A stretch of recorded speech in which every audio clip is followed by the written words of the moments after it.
Our hero is about to die, but his spirit will live in us in our struggle for independence.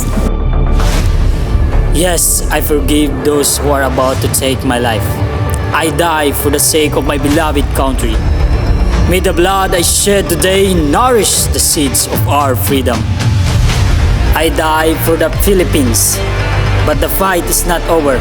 In my death, may the seeds of our nation's liberty grow.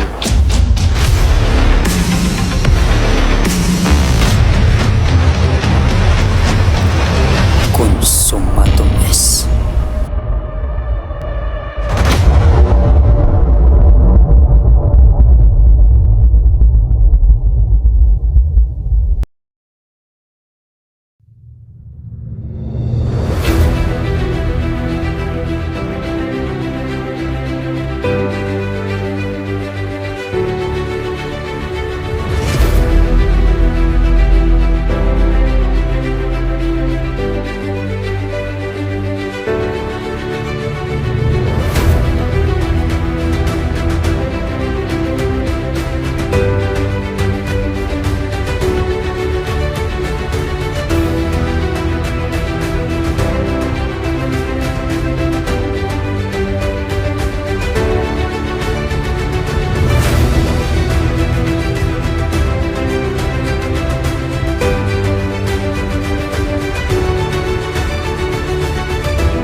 In July 1892, Dr. Rizal was arrested and exiled to Dapitan, a remote town in the southern part of the Philippines, after the Spanish authorities linked him to anti-colonial activities.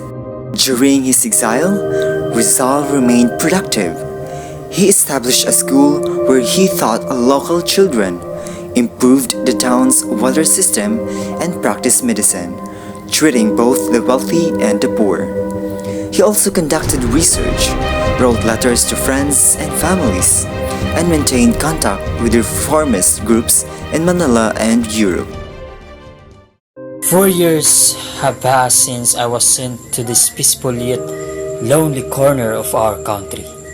Here, I have found solace in the simplicity of life, teaching the children, healing the sick, and improving lives of the townspeople. Yet, even in this quiet exile, I can hear the cries of our people. My heart aches for the Philippines, for the reforms that have been long denied by the Spanish government. It's been years since I fought in this isolated land. I've seen the faces of the oppressed Filipinos here.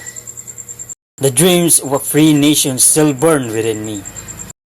But I must work in silence. Medicine, education, and helping the people are the only ways to fight right now.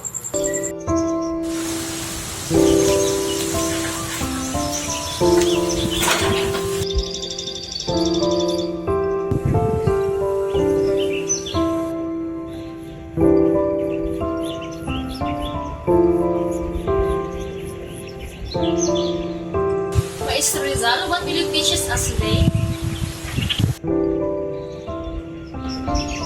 We'll continue learning about science and medicine. But first, let me tell you about the importance of love for one's country. This land is ours to cherish and protect.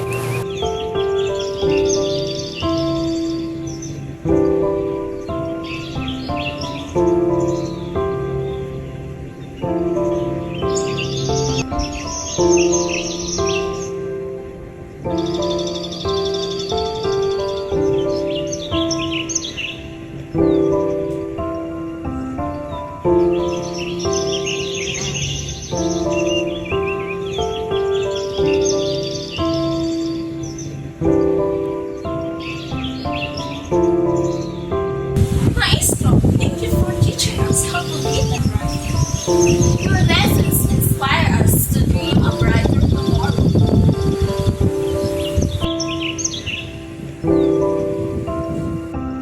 Our future lies in knowledge and reason, my young friends. A nation is built on enlightened minds, not violence. Despite being isolated, Rizal did not waver in his commitment to peaceful reform and continued to hope for the enlightenment and liberation of the Philippines. Rizal's exile lasted 4 years, during which he lived relatively peacefully, though he remained under close surveillance.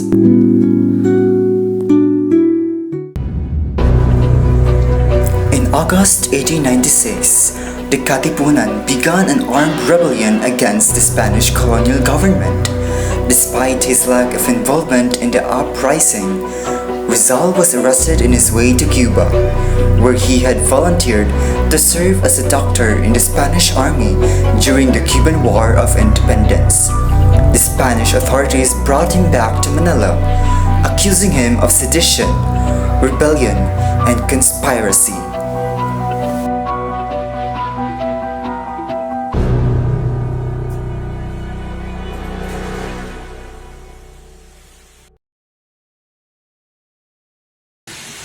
Dr. Rizal, you said he was to be the mastermind of the Katipunan, the revolutionary movement that seeks to overthrow the Spanish government. How do you believe?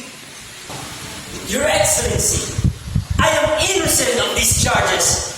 I have never advocated for violent revolution. My writings and action are always peaceful reform for the betterment of my countrymen through education and enlightenment. Yet, your novel No Limitang Realidad del Gusterismo have inspired countless Filipino people to rise against rape. I wrote those novels to expose social injustice and corruption in our society. I never encourage violence, but rather reform. If people have been taken up armed, it is because they see no other path. My client is not a revolutionary. There is no proof that he directly participated in the crusade. He is a scholar, a man of peace. We must judge him by his actions, not by the passions he inadvertently stirred. But the people see him as their leader. He may not have wielded the sword, but the words were the spark. He must answer for that. I am willing to answer for my actions, but I will not be made a scapegoat for a movement that I did not lead. His influence is undeniable. The rebels look to him as their leader. We cannot allow such man to lead, as their words have become weapon in the hands of revolutionaries. If I must die for my country, then so be it. But I have never betrayed my commitment to a peaceful change.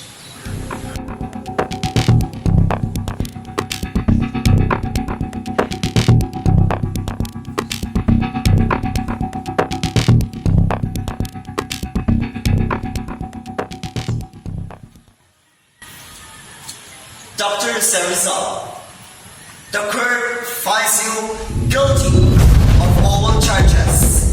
You will be executed by firing squad December 30, 1896.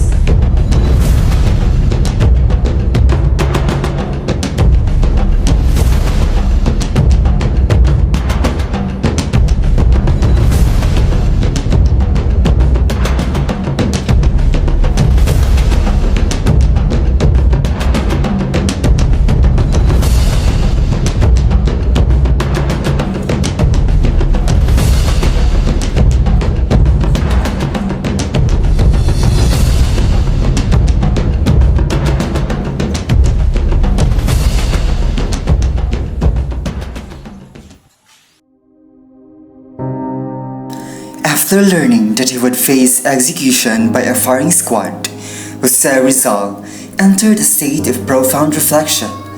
Though he had long foreseen that his nationalist ideals and open criticisms of Spanish rule would likely lead him to this end, the official announcement still weighed heavily on him.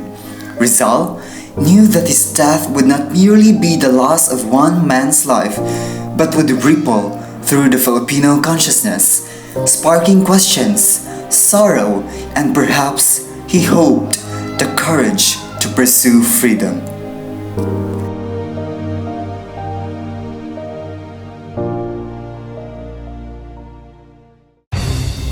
On December 30, 1896, at the age of 35, Dr. Rizal was executed by firing squad at Bagumbayan. Before his execution, he composed a farewell poem, Mi Ultimo Adios, or My Last Farewell, in which he expressed his love for the Philippines and his willingness to die for its freedom. The poem became one of his most famous works and a source of inspiration for future generations of Filipinos fighting for independence.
Do you have any last words, Dr. Rizal?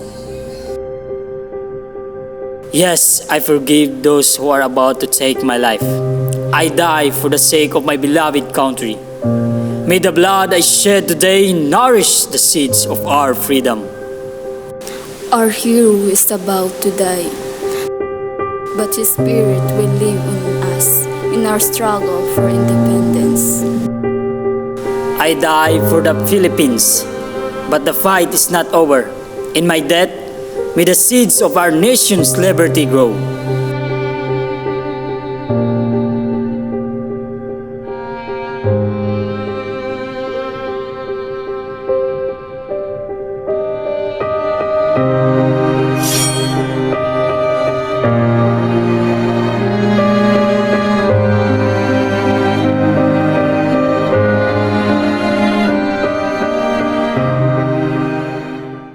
Consumatum est.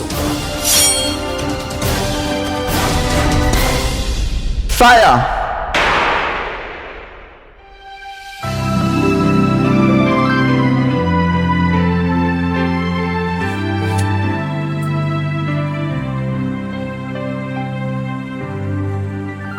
Ang bayan ko'y tanging ikaw, Pilipinas kong mahal, ang puso ko at buhay man sa iyo'y ibibigay. Tungkulin kong nagampanan na lagi kang paglingkuran. Ang laya mo'y babantayan, Pilipinas